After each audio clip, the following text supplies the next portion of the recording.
Best of r/Tales from Retail episode 97. Subscribe for edit videos daily. Been a long time lurker and on Mobbly, so sorry for any inconveniences. I've been working at a grocery store in the produce section for about 2 years now and never thought to have any stories from a produce section, but I was wrong. This took place around a year ago, right after a E.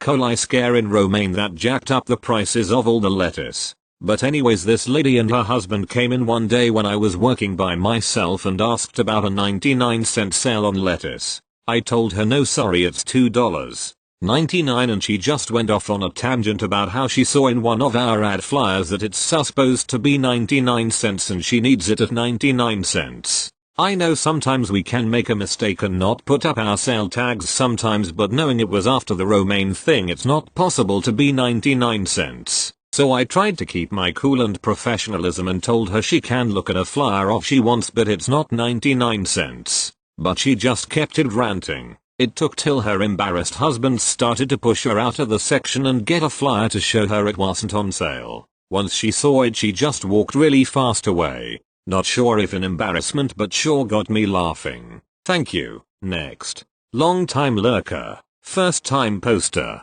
I just had my first really annoying customer and I thought I would share it here. First, a little backstory. The return policy in the store I work at is 100 days with your receipt. Without a receipt, the only thing we can give the customer is the lowest price the item has been in our store in the last 12 months. This seems to cause some problems, especially once items have been put on clearance. All of this information is right at the registers when the customer pays for their stuff. Onto the story.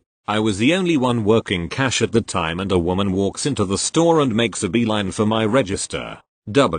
Woman, I just bought these boots a couple months ago and the heels are already breaking off. She holds up her boot and the heel is indeed broken. I don't have my receipt, but I was hoping I could just get a replacement. Me, okay, unfortunately we are currently out of those specific boots. So there are two things I can do. First, since you don't have your receipt, I could refund you the lowest price the boots have been in our store in the past 12 months. Or, you can take a look around the shoe department to see if there is another pair that you would like, and we can see if we can work something out with those.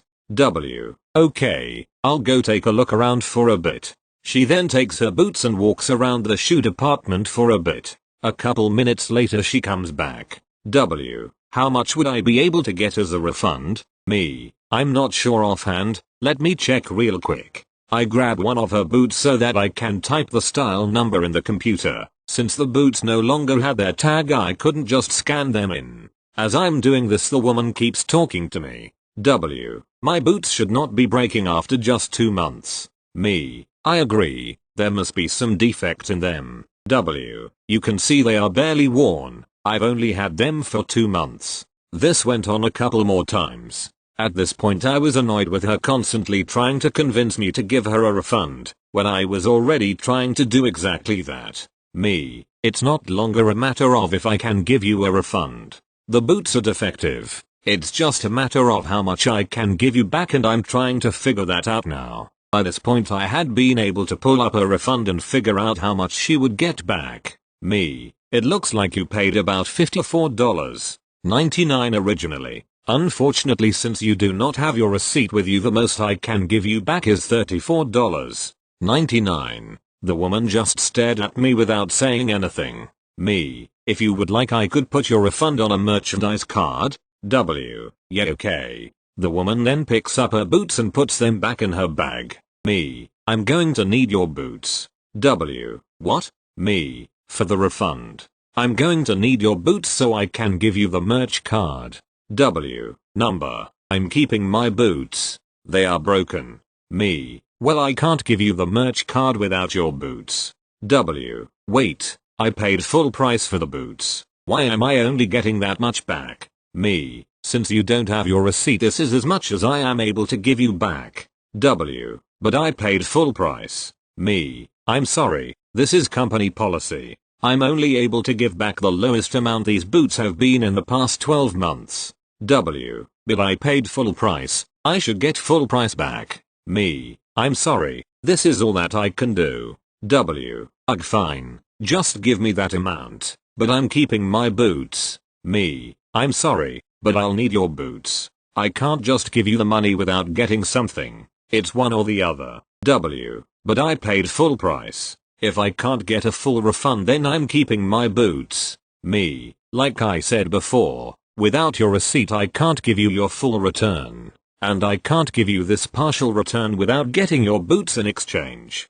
W, fine then I'll just keep my boots. The woman just stared at me for a couple seconds expecting me to say something. I just looked back at her waiting for her to decide what she wanted to do. After a couple more seconds of this she left in a huff with her broken boots and no refund. Thank you. Next. It's been 4 hours since shift and I still can't get over this. When someone calls within the last hour before closing, I tell them we close in X minutes at time, just to reaffirm that no, you cannot get here as quick as you think you can. So far, a helpful tactic. So this guy calls and asks just that, and I say we close in 15 minutes, at 6. Well, it says on the internet you close at 7. I'm sorry, those are our summer hours, and we haven't switched over yet. We are definitely closing at 6, and will be for at least another few weeks, but it says on the internet you close at 7. This will be a recurring theme.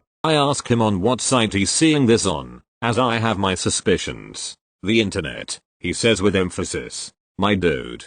I try to tell him that if you look on our official web page, or our social media, the times will be correct. But I'm looking at your time right now on the internet and it says 7. What site? The what site are you reading this off of? Bing. I really had to stifle a laugh there. I tell him that sites like Bing and Google will aggregate information, including old data or user submitted data, and may not be accurate, and reaffirm that we close at 6 and B, trust our page over anything else. He asks why we don't update the internet and then I get hung up on. Here's several kickers. This was not a generational thing. He sounded my age or younger. I also don't know what he expected us to do. Stay open an extra hour? Is there some law I'm missing? And lastly, I decided to check said Bing search after I clocked out. IT was correctly displayed as 6. I'm about to star 69 a dude and tell him what a maroon he was. Addendum. I did one extra search and there is a chance that he was looking up one of our locations, out of less than a dozen, over 250 miles away. If he can't grasp the difference between stores in 2 states, or that he called one and meant the other, or how to work even the most buggy search engine, there is no helping him. TLDR. I'm blamed for not having a direct line to the internet, and it must be my fault the store hours are listed wrong. Thank you. Next. I hadn't been in my store in a little under a week due to scheduling, so the horrors of what had happened during the last few days and people's frantic search for hand sanitizer had me worried to what I would encounter today. I had a few customers that were not panicking. They were not looking for antibacterial anything.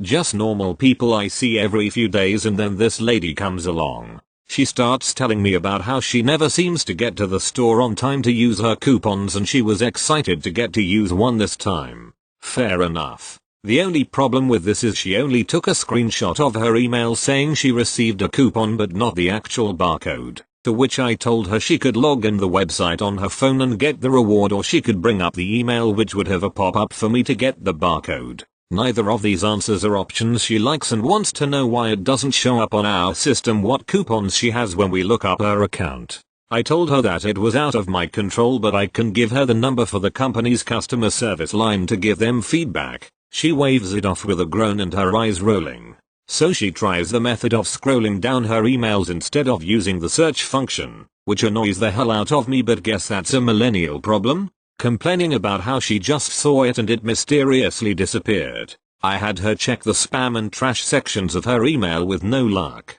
Sometimes with older customers we ask if we could just take a look at their phone and see if we can find the email, and they usually hand it over like they are so happy someone understands technology. I type in my company's name into her email and nothing pops up, so I ask her if she had another email. The same result pops up.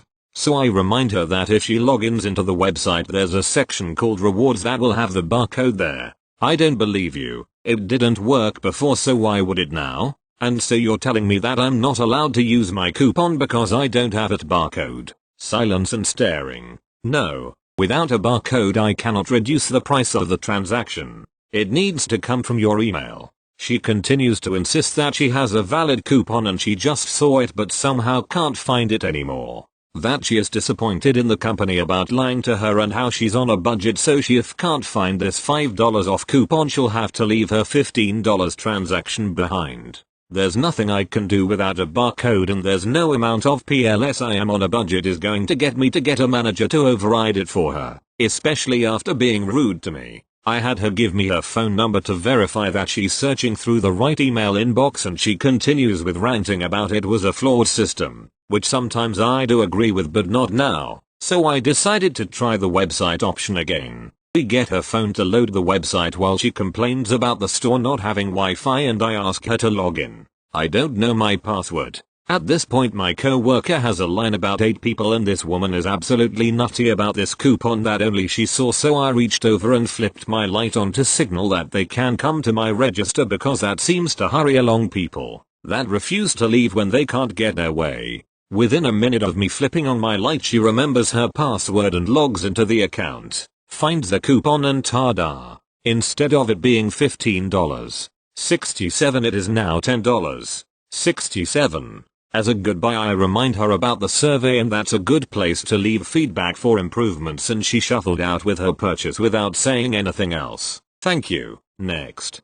Been lurking for a while and was reminded of an interaction which straight up killed any confidence I had in my own customer care department. Normal day, pretty slow at that point when a customer comes in asking to add the military to her account. I was happy to move my legs and talk to someone. Plus it's an easy add normally, so I tell her take a seat and let's knock this out. Not even 5 minutes later I'm in the account, but it's not under her name. Still easy, my company allows spouses to get the military discount with the proper paperwork, which she had a binder full of. My next question was if the account owner was her spouse, to which she told me number. At this point she tells me it's her neighbor. Yup, it's her neighbor's account she was a part of. I tell her what any sensible worker would, that she can't do that. She gets pissed and tells me that 4 different customer care reps tell her she could and that she is very frustrated.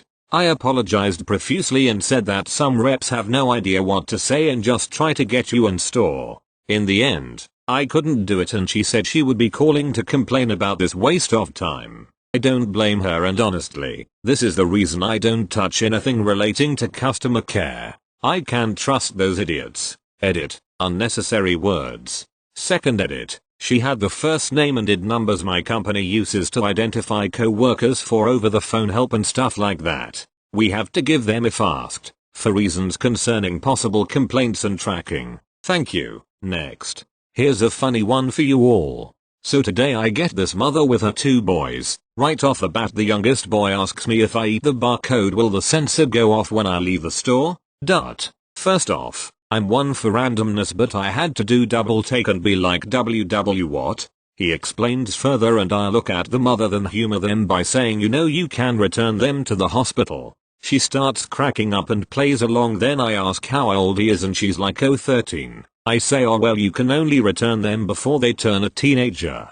I finish with her payment and sent her on her way. Today was tough because not only was I training someone but we were really busy and of course rude customers, but it was nice to get a real laugh out. Thank you. Next. My store has 6 self-checkout kiosks. One was down today, so there were 5. When I approached one during my lunch, only one was being occupied. In the center of the SC area, behind the man ringing up at the one in use, was another man, holding some bagels and a banana.